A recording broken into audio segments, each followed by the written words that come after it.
Hello everyone, welcome back to our channel. तो आज के इस वीडियो में हम क्या पढ़ने वाले हैं, जैसे ही आप लोगों ने इस वीडियो में क्लिक किया है दैट मीन्स आप लोगों को एनर्जी के बारे में जानना है, इसीलिए ऑब्वियसली आप लोगों ने इस वीडियो में क्लिक किया है। तो आज के इस वीडियो में हम लोग पढ़ने वाले हैं क्लास 9th लेवल में एनर्जी क्या होता है। ऐसा नहीं है कि क्लास 9th लेवल में जो होता है वो 11th में जाके कुछ चेंज हो जाएगा या फिर वो क्लास 5-6 में कुछ चेंज हो जाएगा, ऐसा नहीं होता है। बस 9th में थोड़ा बेसिक दिया होता है, 11th में जाओगे तो इसके अंदर भी बहुत डेप्थ में बहुत कुछ होता है और इसके अंदर बहुत सारे न्यूमेरिकल्स आप लोगों को सॉल्व करने होते हैं। तो आज हम लोग पढ़ेंगे एनर्जी बेस्ड ऑन क्लास 9, मतलब बेसिक पूरा पढ़ेंगे। हाँ, तो सबसे पहले एनर्जी का बेसिक मतलब हम लोग को डेफिनेशन पता होना चाहिए कि कोई भी टर्म जिसके बारे में हम पढ़ रहे हैं वो क्या होता है। तो what is energy? Energy is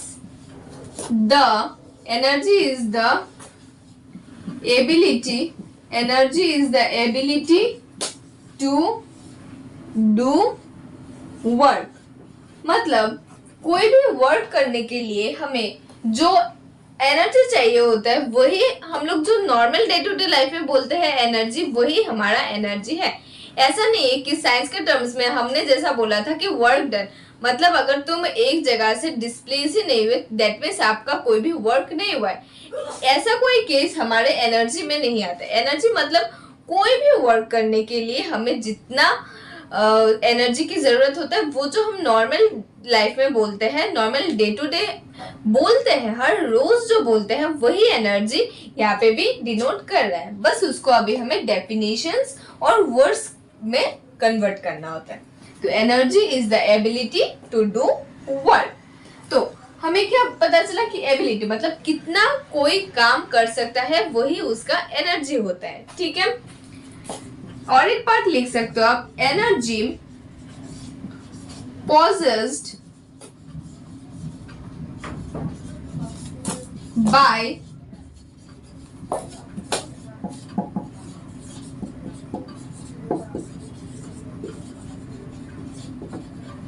energy possessed by an object is the amount of work that object can do and vice versa क्या होता है?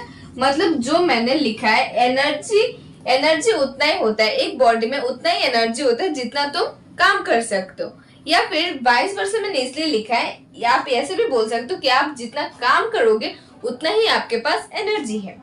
तो हमें क्या पता है कि एनर्जी है, दैट मीन्स कोई भी एक ह्यूमन बॉडी होगा या फिर कोई भी एक एनिमल ही होगा। एनिमल, ह्यूमन मतलब लिविंग थिंग्स के बारे में हम लोग बात करते हैं कि लिविंग थिंग्स में ज्यादातर एनर्जी होता है और मुझ में, आप में कुछ ना कुछ एनर्जी है, इसीलिए आज मैं बैठ के आपको पढ़ा रही हूँ और आप बैठ के मेरे लेक्चर्स देख रहे हो।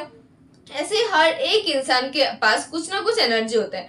मतलब energy basically is about living things. Energy जब भी हम लोग बोलते हैं वो एक लिविंग थिंग्स के लिए आता है।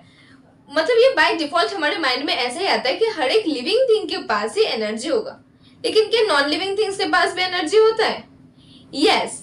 क्या non living things also possesses energy? Yes. जैसे एक एग्जांपल मैं दे रही हूं, एग्जांपल हैमर के पास एनर्जी होता है, बॉम्ब के पास एनर्जी होता है। ये सब मैं कुछ एंशिएंट एग्जांपल से ले रही हूँ। ओके, हैमर, बॉम्ब हो सकता है, योर टी कप हो सकता है। तो ये सब अभी एनर्जी कैसे पॉसेस करते हैं? हैमर के पास क्या एनर्जी है?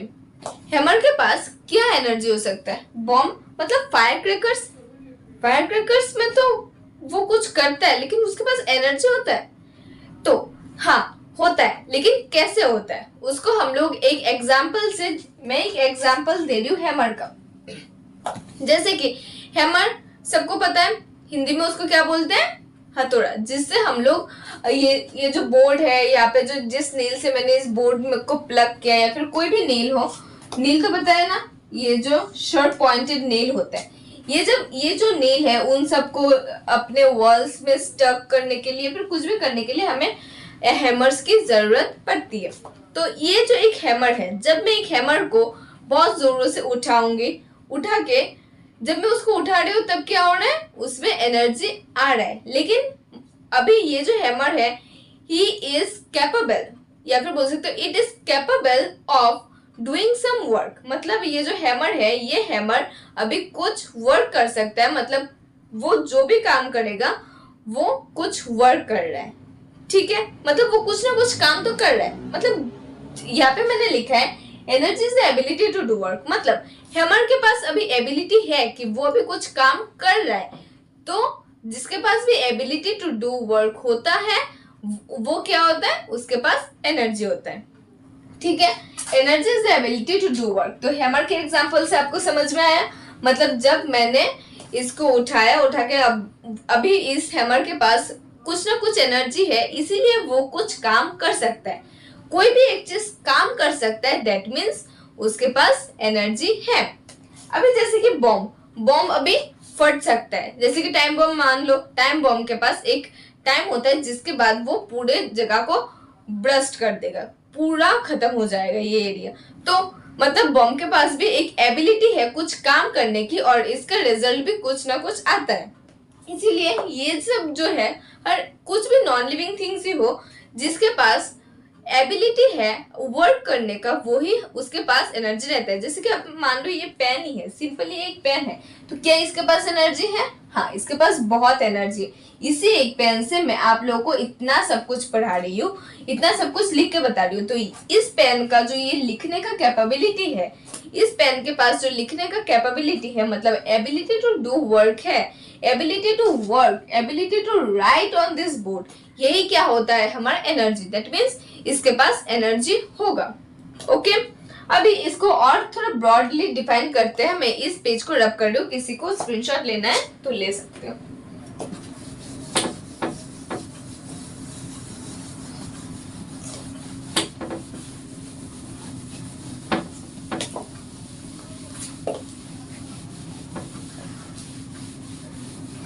ओके, तो energy is the ability to do work, यहाँ तक हमने पढ़ लिया। अभी हर एक चीज के ऊपर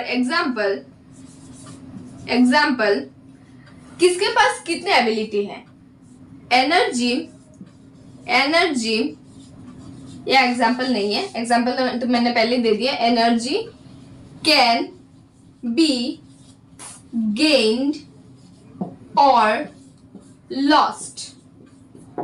एनर्जी हम गेन भी कर सकते हैं या फिर एनर्जी हम लॉस भी कर सकते हैं। जैसे कि मैंने अभी बोला था, इस पेन के पास भी कुछ ना कुछ एनर्जी है, इस पेन के पास भी कुछ ना कुछ एनर्जी है क्योंकि वो वर्क कर रहा है। अभी जब इस पेन को नया बनाया गया था, इसमें बहुत सारा इंक भरा गया था, तब क्या हुआ, इसके अंदर एनर्जी आया। जब इसमें इंक पोर किया गया तब इसमें बहुत सारा एनर्जी आया, मतलब एनर्जी गेन हो गया।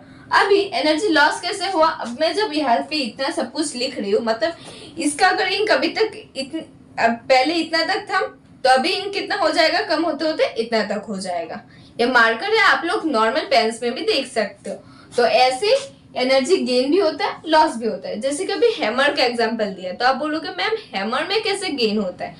जब मैं इस एक हैमर को ऐसे करके उठाऊंगी, जब मैं एक हैमर को उठा रही हूँ तब उसके पास एनर्जी आ रहा है। उसके बाद वो जब वर्क कर लेगा, जब वो वर्क कर लेगा मतलब उसने वो कुछ वर्क कर लिया, मतलब उसके पास जितना एनर्जी था उसने कुछ एनर्जी यूज कर लिया। अगर कुछ एनर्जी यूज हो गया तो ऑब्वियसली उसने एनर्जी लॉस कर दिया, ठीक है।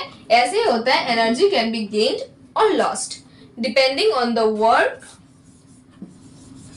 Depending on work done, depending on work done. अभी हमारा जो मेन पॉइंट है जिसके बारे में हम लोग हमेशा डिस्कस करते हैं वो है एसआई यूनिट।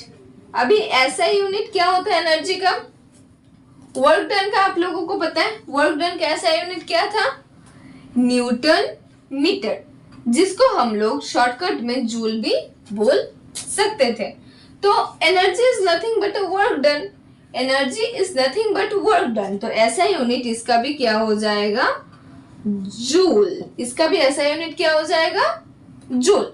वर्क डन जो है, वर्क डन का यूनिट जो है वही हमारा एनर्जी का भी यूनिट होगा। ठीक है, इसी जूल में हम लार्जर यूनिट अगर कोई आपसे पूछ ले कि ऐसा यूनिट तो अच्छा ठीक है, लेकिन इसका लार्जर यूनिट क्या है, लार्जर यूनिट होता है किलो जूल। ठीक है, ये अगर जे है तो किलो जूल ये है। इसको आप लिख सकते हो 1 joule, 1 kilo joule equals to 1000 joule. ठीक है, 1 किलो जूल क्या होता है, 1000 जूल के बराबर होता है। जैसे कि 1 किलोमीटर इक्वल टू 1000 मीटर होता है, 1 मीटर इक्वल टू 100 सेंटीमीटर होता है। ऐसे जूल और किलो जूल में भी रिलेशन ये है कि किलो होगा, जब भी किलो होगा तो उसके जगह पे हम 1000 लिख सकते हैं। तो ऐसा यूनिट क्या है, जूल, और लार्जर यूनिट क्या है यहाँ पे, किलो जूल। तो एनर्जी के बारे में सब कुछ क्लियर है। एनर्जी क्या होता है, कोई भी एक चीज जिसके पास एबिलिटी है कुछ भी वर्क करने का, वो हमारा एनर्जी होता है। Energy can be possessed on both living and non living thing.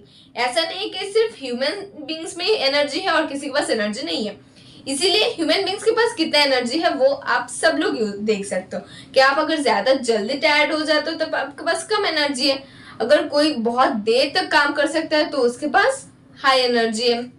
ऐसे ह्यूमन बींग्स के केस में तो सबको पता है, इसलिए मैंने एक नॉन लिविंग थिंग का एग्जाम्पल दिया था, जो कि है हमारा ये मार्कर पेन, हमारा हैमर, बॉम्ब, ऐसे बहुत कुछ। मतलब हर एक चीज के ऊपर ही कुछ ना कुछ एनर्जी होता है, क्योंकि हर एक चीज कुछ ना कुछ काम कर रहा होता है। उसके बाद एनर्जी गेन भी हो सकता है और एनर्जी लॉस्ट भी हो सकता है। तो एनर्जी गेन कैसे होता है, एनर्जी गेन कैसे होता है, जब हम वो कुछ वर्क नहीं कर रहा है, उसके पास अभी तक एनर्जी स्टोर्ड है। जब वो कुछ वर्क कर लेगा, मतलब उसने अपना एनर्जी यूज कर लिया, तब उसका एनर्जी लॉस हो जाएगा।